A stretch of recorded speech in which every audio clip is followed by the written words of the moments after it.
dimensiones de sentido, topografías, imaginarios y estéticas de un presente en complejidad. Comentarles que como parte de las actividades complementarias a la exposición hemos organizado 2 diálogos. Este es el primero, que tiene por objetivo introducirles a la práctica curatorial que desarrollamos en esta muestra.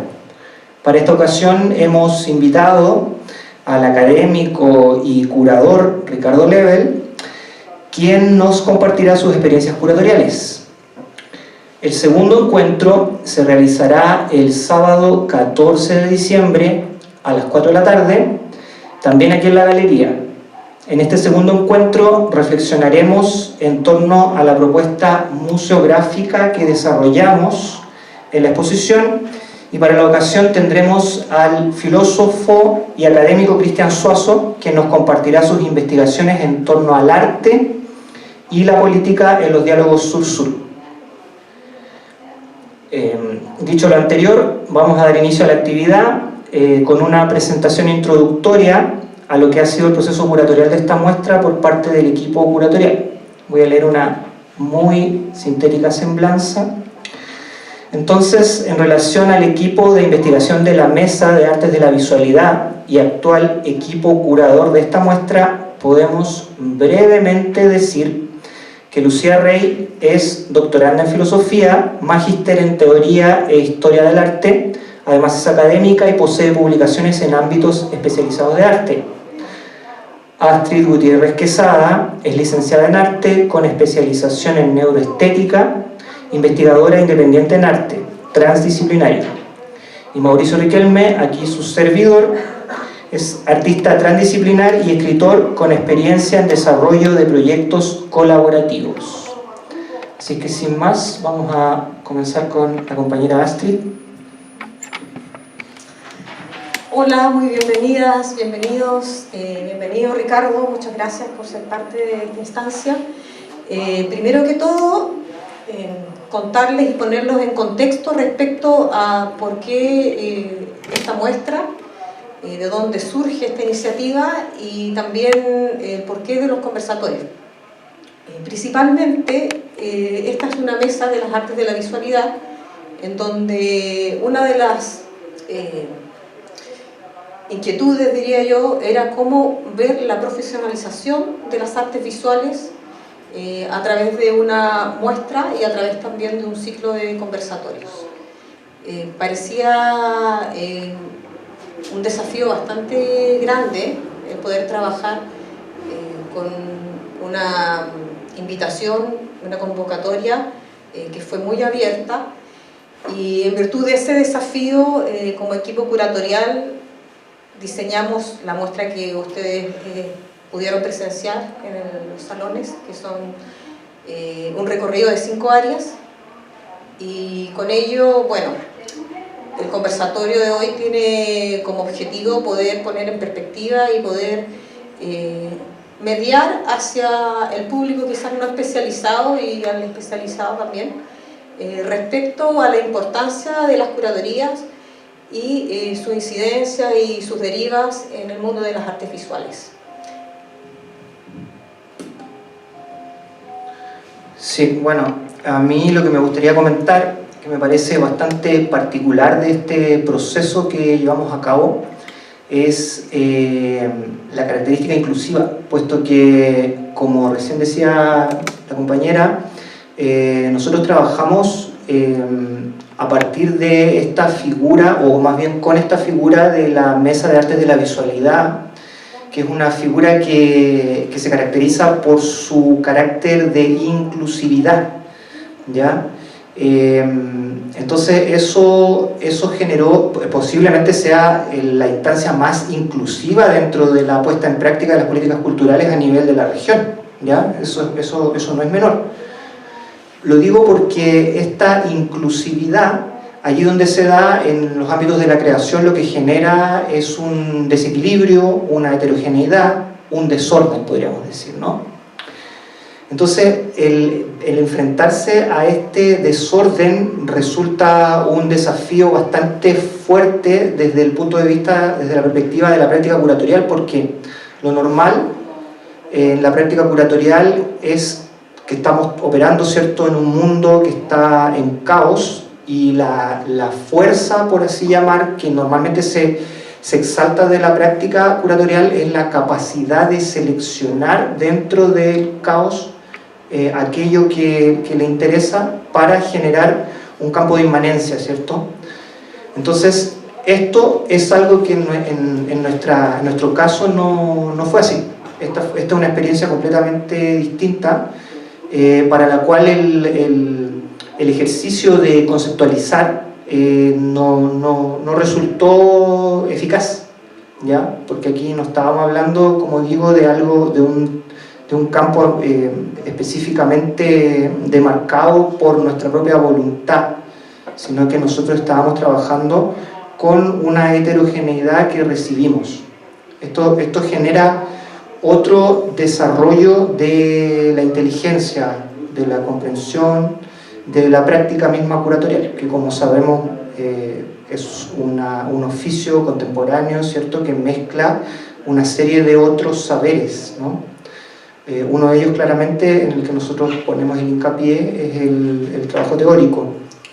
Entonces, frente a este desafío, ¿cierto?, de trabajar sin un evidente campo de inmanencia, tuvimos que echar mano tuvimos que reflexionar bastante, darle bastantes vueltas a cómo trabajar con esto, ¿cierto? Y terminamos echando mano o más bien terminamos inspirándonos en el pensamiento complejo, ¿ya? Porque, claro, el pensamiento complejo precisamente es Edgar Morin es como el gran referente, ¿cierto? Y opera bajo la idea de que no se trata de la totalidad, no hay totalidad, y también hay una incertidumbre que es permanente en el espacio con el que se opera. Entonces, para poder, digamos, como estabilizar este desorden, nosotros a nivel práctico hicimos entrevistas, encuentros, ¿cierto?, con los artistas, análisis de obra, y todo eso nos permitió poder generar distintas narrativas dentro de las cuales nosotros pudimos como de alguna manera acercar a los artistas hacia esas narrativas. Bueno, se puede ver en la museografía, se puede ver en general en el recorrido curatorial que nosotros proponemos en esta exposición, ¿ya? Entonces, bueno, más que nada tenía ganas de resaltar esta situación porque me parece muy particular dentro de lo que es la lógica de las prácticas curatoriales y de lo que es un presente como este, ¿no? Que es un presente, como dice el nombre de la exposición, en complejidad absoluta, ¿no? Donde pareciera que por un lado tenemos un amplio sector político que está tratando de reducir la complejidad en base a unas identidades fuertes, como por ejemplo el nacionalismo, y de otro lado tenemos experiencias como la que nosotros mismos aquí llevamos a cabo, que apuntan hacia generar estructuras complejas también, con el objetivo de poder trabajar con realidades complejas y en cambio en movimiento. Eso quería destacar.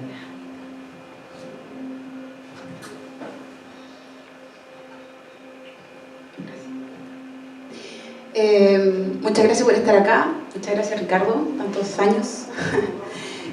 Bueno, entonces para ir también sintetizando lo que dijo ¿cierto?, en relación a esta necesidad de profesionalizar en varios sentidos, porque también el profesionalismo no solamente va en una dirección, el profesionalismo tiene múltiples direcciones.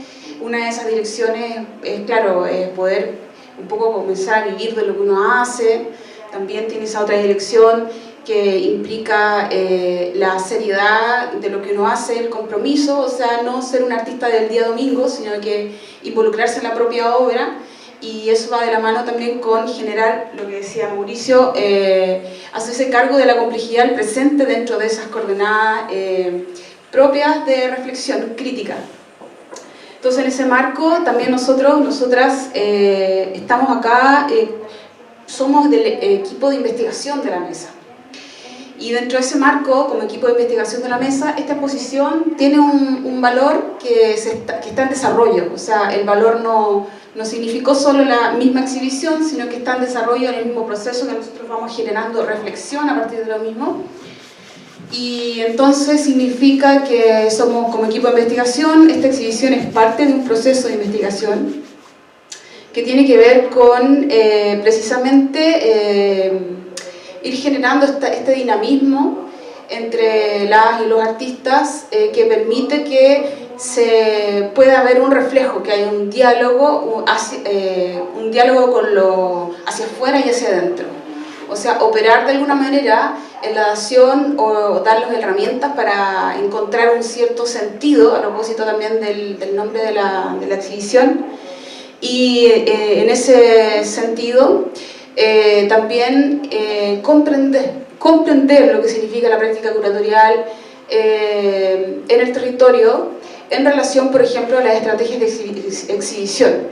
Entonces, estas estrategias de exhibición también dan cuenta de todas estas coordenadas complejas que mencionaba Mauricio, y también, por otra parte, de la necesidad territorial, local, de poder conocer lo que significa la práctica curatorial, porque también hay todo como una distancia entre artistas y curadores. Entonces, a través de nuestro ejercicio de investigación dentro del equipo más amplio, nosotros también vamos pudiendo generar esta cosa que es bastante un work in progress, se podría decir.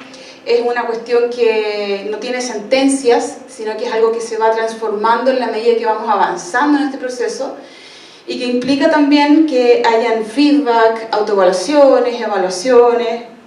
Entonces, en ese marco también ir entregando estas herramientas para comprender lo que es la práctica curatorial. Entonces, muy introductoriamente en ese marco, mencionar que la práctica curatorial también parte, ¿cierto?, desde lo que es la exhibición, en lo que significó la ambientación, ya en las vanguardias históricas, pero también luego en los años 60 se hace cargo de las tensiones con respecto a la política, al cuerpo, a la autoconciencia desde la obra. Y eso sí que nos parece súper importante como equipo en el contexto de esta muestra, de poder ser parte de ese proceso colectivo de autoconciencia del propio trabajo. ¿Dónde estoy? ¿Cómo voy? ¿Hacia dónde me proyecto? ¿Y cuáles son los elementos fuertes de mi trabajo? Esas cuestiones son sumamente importantes y que van construyendo lo que nosotros estamos en lo que nosotros estamos involucrados de poder aportar en la mesa, ¿cierto?, en este proceso, para que pueda, digamos, ir no solamente haciéndose cargo de la complejidad, como decía Mauricio, sino que también ir dotando de cierto sentido a esa complejidad, y también generando colectivamente herramientas complejas. O sea, no de simplificar la complejidad, sino también de poder mirarla desde ciertas herramientas que también tienen la complejidad de lo contemporáneo, ¿cierto? Estamos a puertas de... no sabemos qué va a pasar mañana, en el sentido político más global. Eso entonces podemos comentar. El próximo diálogo nosotros queremos, y también introductoriamente, ¿cierto?, porque el sentido de estos encuentros son el que los expositores, que he invitado a Ricardo Level, se extienda, ¿cierto?, y dentro de este mismo marco de poder generar un diálogo en torno a la práctica. Decir que el próximo encuentro va a estar enfocado en conversar sobre la museografía. Entonces también importante, vamos a estar abiertos a un diálogo, como también acá estamos haciendo una introducción, pero la idea es que también podamos dialogar en la medida que se avanza la exposición. Eso sería. Ya, bueno, entonces ahora vamos a dar paso a la presentación de Ricardo Level, que lleva por nombre Experiencias curatoriales y sus derivas, pero antes de comenzar voy a leer su semblanza. Ricardo Level tiene una maestría en arte y es doctor en filosofía y filología por la Universidad Goethe de Frankfurt. También es psicoterapeuta por la Sociedad de Psicoterapia Científica GTP Freiburg. Asimismo posee estudios en el Conservatorio de Frankfurt, University of Music and Performing Arts. Como académico, imparte filosofía, teoría del arte, estética en pregrado, magíster y doctorado en la Universidad de Playa Ancha y en la Universidad de Chile. Dirige el Seminario de Estética en la Academia de Fotografía Cámara Lúcida Valparaíso. Integrante de la Cátedra Latinoamericana del Vitral, profesor invitado en Asunción, Paraguay, Oaxaca, México y en Constanz, Alemania. Además dirige el Coloquio Internacional por la Investidura de Doctor Honoris Causa de Raúl Zurita 2015. Ha elaborado publicaciones de poesía y ensayo en artículos de revistas especializadas, compilaciones y exposiciones temáticas. En lo que refiere a su trabajo como curador, destacan la Segunda Bienal de Arte Joven en Museo Nacional de Bellas Artes, año 1999, el proyecto Felisberto Hernández, 5 artistas de Chile en Espacio de Arte Contemporáneo Montevideo 2012-2013, curaduría en el Museo Nacional de Bellas Artes de la obra de Fernando Thorn Toá 2014, obra de Janet Toro en el Museo de la Memoria y los Derechos Humanos el 2015, obra de Hernán Cruz en el Museo de Artes Visuales. Y ahora a un arquitecto, convoco a un arquitecto y me pide a mí que yo haga la curatoría. Entonces, claro, yo en el primer momento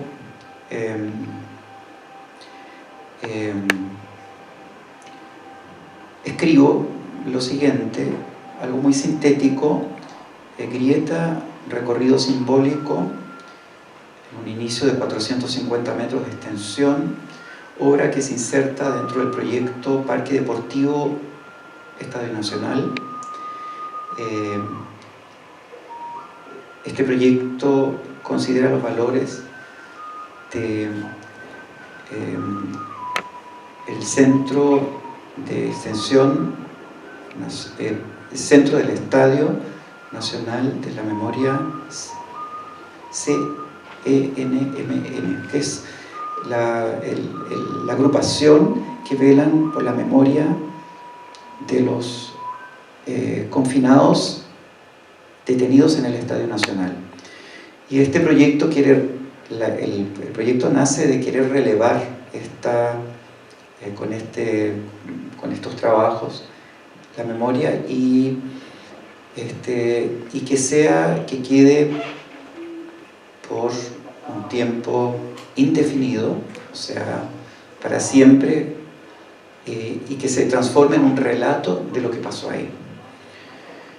Esto es relativo a la historia que vivieron los prisioneros en el estadio cuando eran encaminados desde el Coliseo hacia el sector de tortura, situación que da origen a este recorrido. Cada pieza escultórica en el trayecto de este recorrido peatonal simboliza en 5 estaciones aquella procesión fantasmal por la que fueron llevados a rastras y en forma humillante y abyecta las personas detenidas, encubiertas, confrazadas en el camino a la muerte y su desaparición. Eran llevados al velódromo, y en el velódromo conocieran para que no vieran el lugar, o sea, los sacaban del estadio. Tenían a las mujeres aisladas en los camarines de hombres, y a los hombres los tenían en los pasillos, en el suelo, y a veces les permitían tomar el sol. Nosotros caminamos por esa grieta, nos vamos encontrando con la primera escultura, que prácticamente es inmóvil, que podría uno pensar que es el momento de la atención. La segunda tiene un movimiento de 25%, la tercera un 50%, la cuarta un 75%, y la quinta se desdobla en 2 esculturas y que se mueven un 100%. Y al principio no era tan fácil entender este tema, pero se los puedo explicar. Al final, poco antes de morir, la persona genera una energía, se libera una energía que está cargada de esperanza. Por decirlo de otra manera, no puede ser que yo vaya a morir, no puede ser que me vayan a matar. Y en ese momento se produce el último suspiro, la persona se desdobla y muere. Estas esculturas son aproximadamente cada una 350 kilos y se extienden a la altura 3 metros, 3 metros y medio, y entonces el caminante involuntariamente mira hacia el cielo. Eso también es importante. Hay una referencia en el espacio cultural Excárcel, hay 2 esculturas que se mueven con el viento. Estas son más grandes, son de media tonelada cada una. Las pueden visitar. Son de ese estilo también de Gard Peitelmann. Entonces los cuerpos escultóricos se van liberando inversamente su energía gravitatoria, proyectándose paso a paso, propendiendo a la ingravidez. Conmovidos por el viento en relación a la vulnerabilidad y fragilidad del ser en su deseo humano y celestial de liberación. Grieta es aquello que cruje o crepita, siguiendo su etimología del latín vulgar, sincopada en crepta.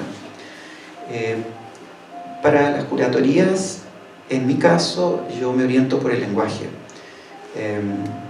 Es algo que probablemente viene de mucho antes, no solamente de la filología, pero me interesa que la palabra tenga una historia, y la palabra grieta tiene historia, y esa historia, aunque nosotros no la conozcamos, pero resuena casi como epigenético porque uno lo dice. Entonces, grieta, claro, me hacía sentido porque tiene que ver con crepitar, ¿no? Y crepita o crepta, grieta viene de crepta, ¿no? Alguien que opina, alguien que de cierta manera niega lo que ocurrió, y eso lo hace delante de una víctima o de una persona que sea descendiente de una víctima.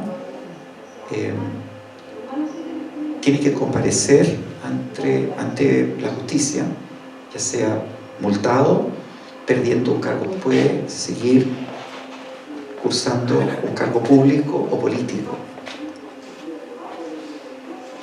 Se trata de comprender el arte como evolución continua de la conciencia, de la percepción. Se trata de comprender el arte como evolución continua de la conciencia, de la percepción de la realidad, más allá de procesos inter- o transdisciplinarios, como ejercicios experimentales de mediación estética entre arte, ciencia y tecnología. Evidencias de las consecuencias del terrorismo de Estado. Juan Martínez Mezquida es arquitecto de la Universidad de Chile, integrante del posgrado en análisis estructural, diseño antisísmico, con experiencias en cálculo estructural de obras de arte público realizadas para la Comisión Antunes. Se produce satisfacción, se produce una gran satisfacción cuando en el equipo, el artista, o en este caso eran las personas que daban su testimonio, y Raúl Zurita, como también fue víctima también de las detenciones, él fue también inmediatamente respetado como autoridad dentro de parte de nuestro equipo. O sea, algunas personas me preguntaron, pero Raúl Zurita, pero él aparece en tantas partes. Le dije, bueno, yo no te puedo decir nada. En este lugar Raúl Zurita era de suma importancia, porque inmediatamente las personas que estaban ahí lo revisaban y veían claramente que un par, que no estaba por encima de él. Él generaba, era como un vocero, y eso fue muy importante. De otra manera, el artista se convierte en un instrumento del curador. Y eso es muy satisfactorio y muy desafortunado. A veces en el mercado existen esas cosas, pero lo importante es qué es lo que el artista realmente, cuál es su voluntad, y de ahí, ustedes escucharon el texto, tiene que ver cómo, de cierta manera, que en este texto también yo me inclinaba también al deseo de Norma Ramírez y de Gard Peitelmann, que eran los que estaban activos ahí, y también de Raúl Zurita. Al principio se debatió incluso sobre el término grieta, no era así tan fácil. yo no lo impuse. A mí, en ese momento yo pensé en fisura, que obviamente está muy cerca cuando uno piensa en crítica cultural, la fisura, pero yo dije, no, es grieta. Y justamente por esta etimología dije, no, es grieta. Pero sin embargo yo estaba dispuesto a ceder que no se llamara grieta, en este caso porque en el MoMA en este momento había justamente una exposición que se llamaba grieta. Entonces se producía como una homonimia. Entonces, por otro lado, recuerdo muy bien un diálogo con Norma Ramírez, que yo le digo, aquí hay un tema con el perdón. Y me acuerdo que me llegó un texto en el celular, así con no sé cuántos signos de exclamaciones, perdón, nunca, no, jamás. Que precisamente yo venía leyendo un texto de Levinas, un texto que él leyó justamente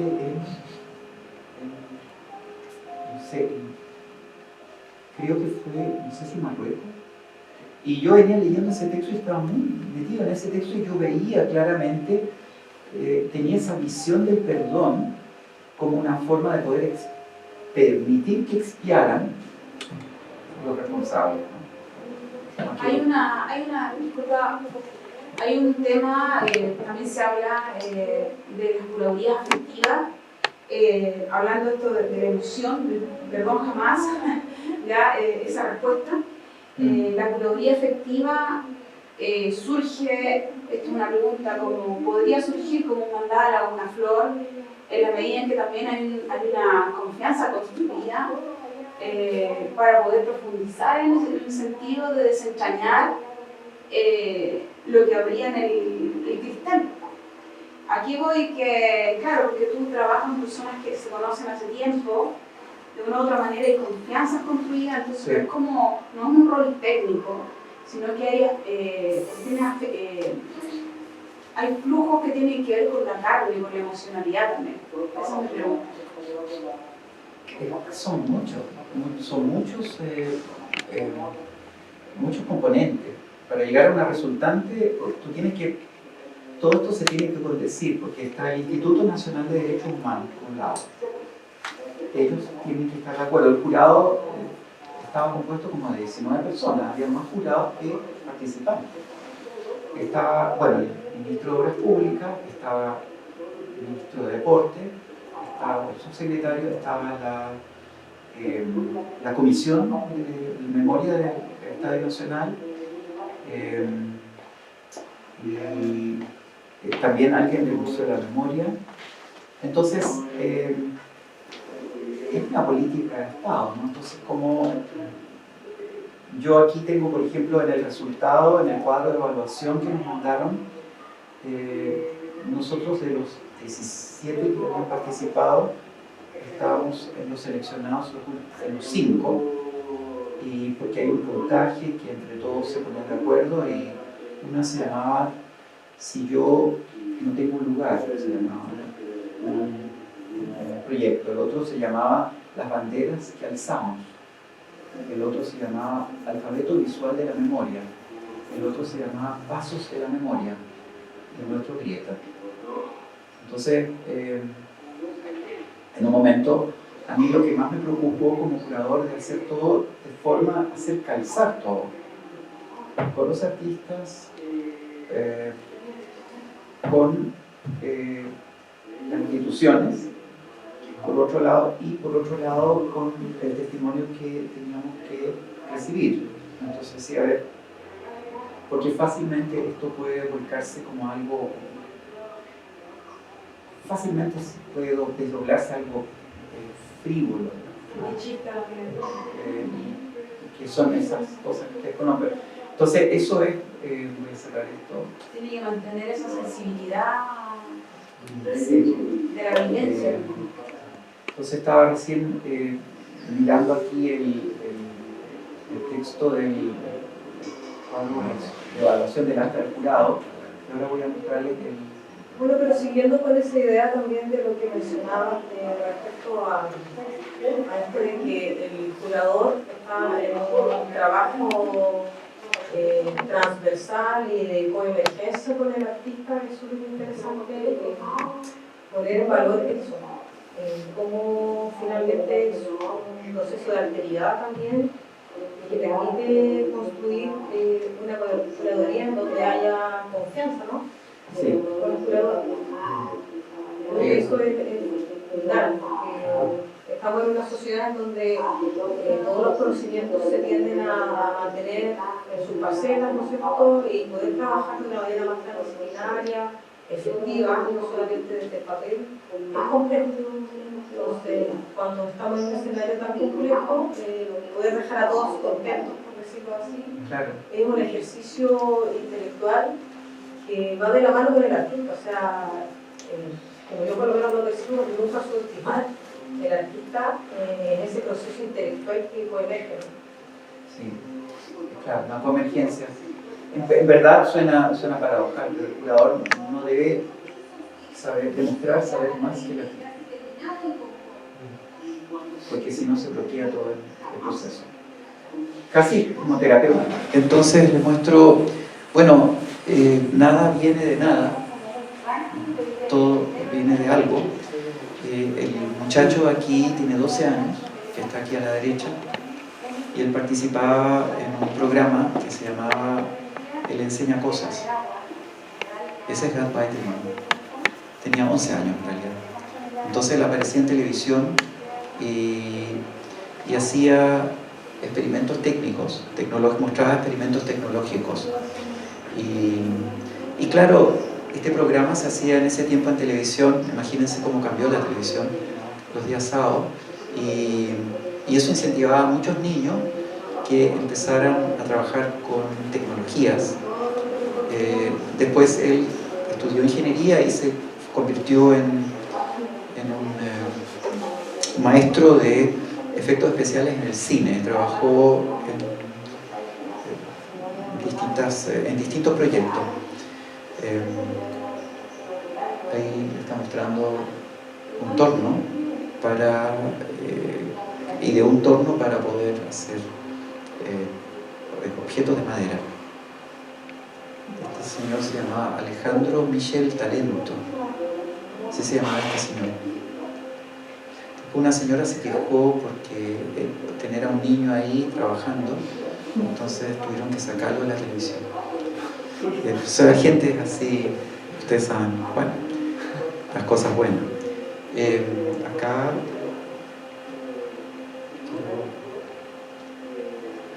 no sé si hay sonido. ¿Habrá sonido? No tengo sonido.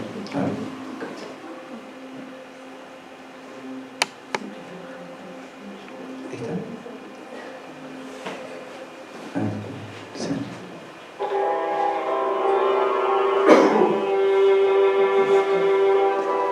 Esto es el resultado después del 10 de septiembre.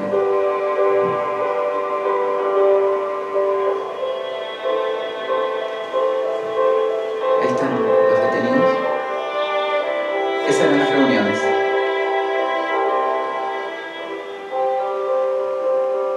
Está el trabajo en la maestranza.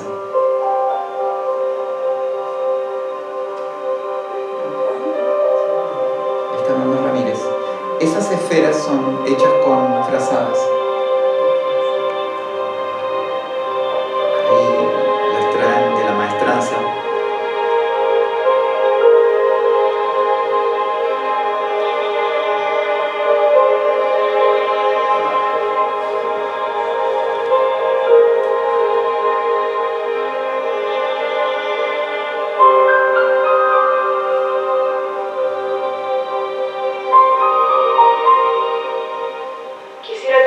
Quisiéramos también contarles que durante todo el proceso de creación y de construcción de la obra nos hemos sentido guiados y acompañados de miles de presencias, ausencias, de todas las mujeres y hombres que aquí vivieron el horror. Esa fue una performance que hicieron los artistas el día de la revolución. Eso es de noche.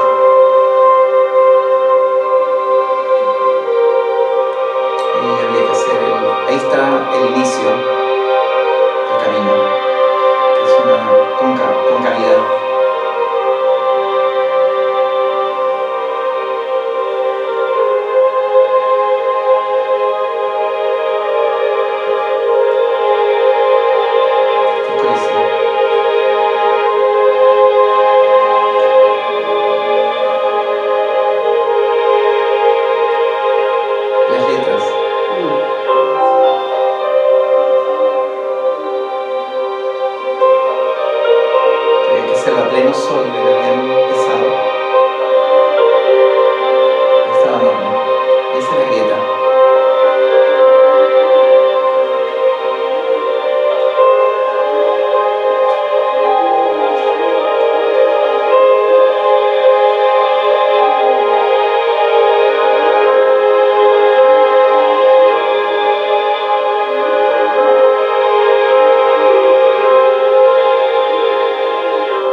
como parte del equipo me llena de orgullo poder dejar este legado para la memoria, porque siento que es muy importante recordar y que tengan presente todas las personas que recorran este camino simbólico lo que aquí sucedió.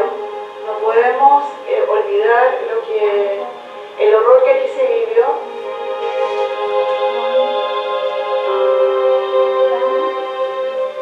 Un país de desaparecidos, todos los demás somos sobrevivientes.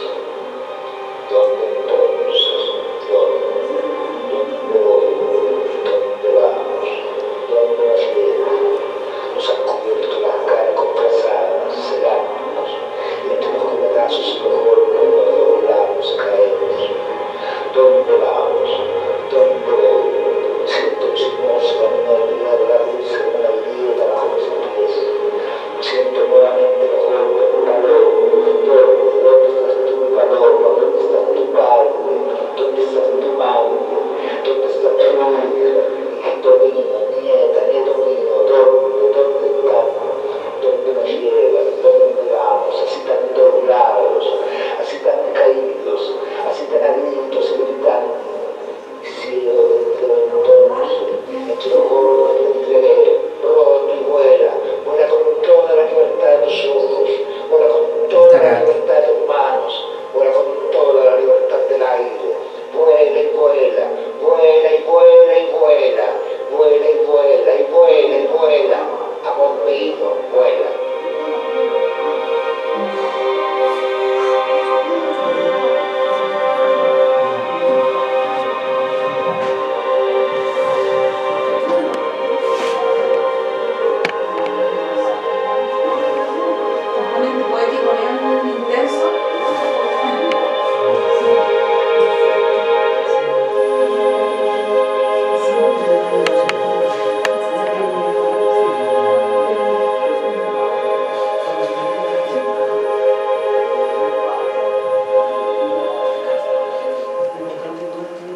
Sí. Bueno, les agradezco su presencia que hemos podido compartir esta tarde. Gracias a ti, Ricardo. Sí, gracias.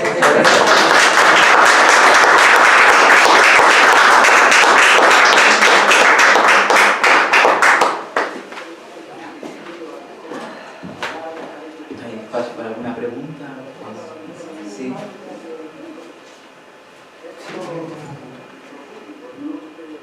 Quedado muy conmocionado. Sí, porque yo también. Los dejamos invitados para el próximo. Sí, pues lo invitamos para el sábado 14 de diciembre, faltan 2 semanas todavía, así que para que no se olviden, a las 4 de la tarde aquí mismo nos vemos. Arte y política en los diálogos sur-sur. Y ahí vamos a estar abriendo también el proceso de curatoría con todos los detalles de cómo fue la museografía. Sí. Muchas gracias por venir. Muchas gracias. Gracias a todos.